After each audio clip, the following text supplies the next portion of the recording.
creating life from spare parts of dead bodies. Now imagine thinking that's going to end well. That is Frankenstein.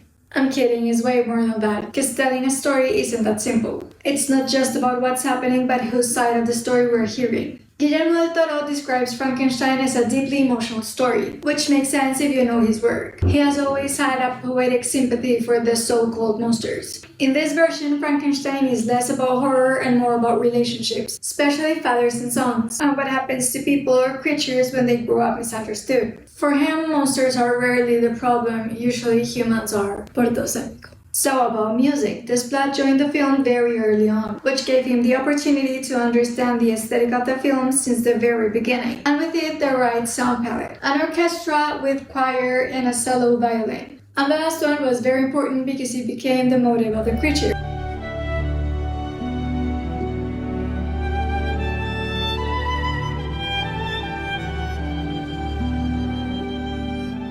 So let's talk about motives, because that's the soul of the music. A motive is basically a character arc that you can hear. It's like if every time a character appeared on screen, the movie said, "Here comes John, and he's about to make a terrible decision." This gives the movie cohesion. Even if the audience doesn't consciously notice it, they start associating certain motives with certain characters. And this connection becomes very meaningful. Music is basically what adds the emotional layer. Let's take Elizabeth. I don't know if you noticed it, but Elizabeth is played by the same actress who plays Victor's mother. This introduces a psychological layer to Victor's character, something close to an Oedipal theme. Musically, this allowed Desplat to connect both characters. And then when Elizabeth meets the creature, he introduces a new motive.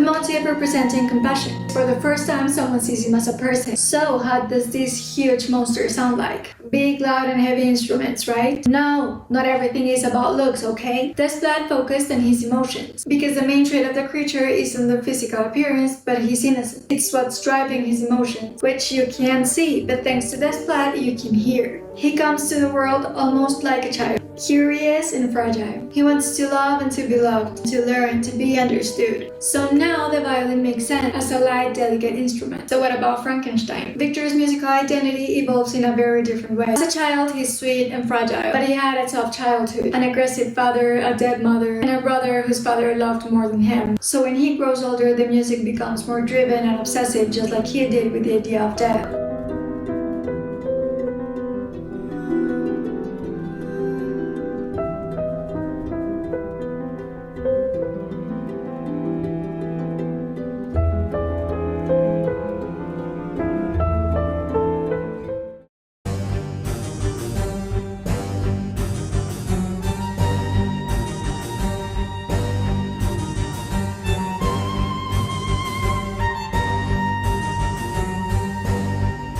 As Guillermo del Toro said, Victor's arc feels almost like the birth of a supervillain, which is honestly a pretty good description. He's brilliant, he's wounded, he's obsessed, and he's absolutely convinced that he's right. Historically speaking, these four traits never end well. One of the most interesting musical choices occur during the creation process. Victor is piecing the bodies together, collecting them from dead soldiers in battlefields. The music should be dramatic, dark, and disturbing, right? No, because the music was written for Victor, and Victor was having a great day. So the choice was a grand belt. The scene was already dark, to say the least, as it already was. And as we previously said, the music wasn't supposed to be horror. How do you turn this disturbing event into something more romantic? Desplat changed the perspective. When you see things from Victor's point of view, he's excited, he's happy, he's living his dream. It's a sad song.